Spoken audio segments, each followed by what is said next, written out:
राजकुमारी और मटर का दाना। किसी राज्य में एक बहुत ही बलवान राजा का राज चलता था। उसकी रानी भी बहुत सुंदर और समझदार थी।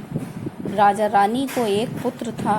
दोनों में अपने पुत्र के पालन पोषण से लेकर उसकी शिक्षा दीक्षा में किसी तरह की कोई कमी नहीं होने दी थी।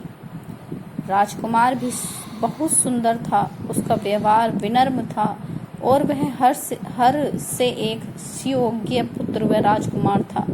कई पड़ोसी राज्यों के राजा राजकुमार से अपनी पुत्रियों का विवाह कराना चाहते थे। उन्होंने राजा रानी के पास विवाह के लिए प्रस्ताव भी भेजे थे। वहीं राजा रानी चाहते थे कि उनके राजकुमार का विवाह किसी सुंदर, समझदार और संवेदनशील जैसी राजकुमारी से ही हो, जो हर तरह से उनके पुत्र के लिए योग्य हो। राजा ने अपने राजकुमार को उन राज्यों में भेजा जहां से उसके लिए विवाह के प्रस्ताव आए थे। राजा चाहते थे कि राजकुमार खुद उन राजकुमारियों से मिले, उन्हें समझें और अपने लिए एक योग्य पत्नी का चुनाव करें। राजकुमार ने भी अपने पिता की बात मान ली। वो कई अलग अलग राज्यों में गया, वहाँ के लोगों और राजकुमारियों से मिला, लेकिन फिर भी उसे सभी राजकुमारी में कुछ न कुछ कमी मिल जाती थी। कुछ ही दिनों में राजकुमार वापस अपने महल आ गया। वह उदास था, मन ही मन सोच रहा था कि शायद उसके भाग्य में पत्नी का सुख नहीं है। यही सोचकर उसने शादी से मना कर दिया और राज्य के काम में मन लगाने लगा। एक शाम बहुत तेज बारिश हो रही थी। तभी राजमहल के दरवाजे पर एक लड़की आई। उसके कपड़े बारिश की वजह से भीग गए थे, उसके बाल बिखरे हुए थे, वह पूरी तरह से अस्त व्यस्त नजर आ रही थी।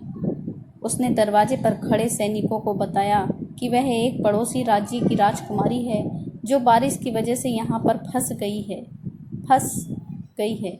ऐसे मौसम में वह अपने अपने महल नहीं जा सकती है, इसलिए वह यहाँ पर शरण लेने के लिए आई हुई है। लेकिन उस लड़की की हालत देखकर उन्हें यकीन नहीं हो रहा था कि वह कोई राजकुमारी है। उन्होंने राजा रानी को उस लड़की की बात बताई। रानी ने उसे महल में शरण दे दी, लेकिन उसकी बात कितनी सच है यह जानने के लिए रानी ने उसकी परीक्षा लेने की योजना बनाई। रानी ने उस लड़की के सोने के लिए एक पलंग सजाया जिस पर 20 मुलायम गद्दे बिछाए, फिर उसके ऊपर से एक रेशम की चादर बिछा दी। रानी ने बड़ी ही चतुराई से उस रेशमी चादर और 20 गद्दों के नीचे एक मटर का दाना भी रख दिया और फिर उसी बिस्तर पर लड़की को सोने के लिए कहा। अगले दिन जैसे ही वह लड़की अपने सोने के कमरे से बाहर आई तो रानी ने बड़ी ही बेसब्री से उससे पूछा कि उसे रात में नींद कैसी आई। इस पर उस लड़की ने कहा वह पूरी रात नहीं सो पाई, उसे उसके बिस्तर पर कुछ चुभ रहा था। यह सुनकर रानी को यकीन हो गया कि वह लड़की सच कह रही है, वह कोई राजकुमारी है। तभी उसे 20 गद्दों के नीचे रखा एक मटर का दाना भी चुभ रहा था और वह बहुत ही संवेदनशील राजकुमारी भी है। रानी ने उसी वक्त उस राजकुमारी से अपने राजकुमार के विवाह का निर्णय कर लिया।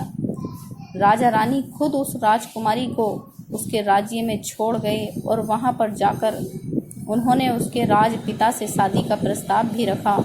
उस राजकुमारी वह उसके पिता ने उसे स्वीकार कर लिया और राजकुमार और राजकुमारी का विवाह करवा दिया था। तो कहानी से सीख मिलती है, किसी व्यक्ति को किस तरह की परवरिश मिली है इसकी झलक उसका व्यवहार साफ बताता है।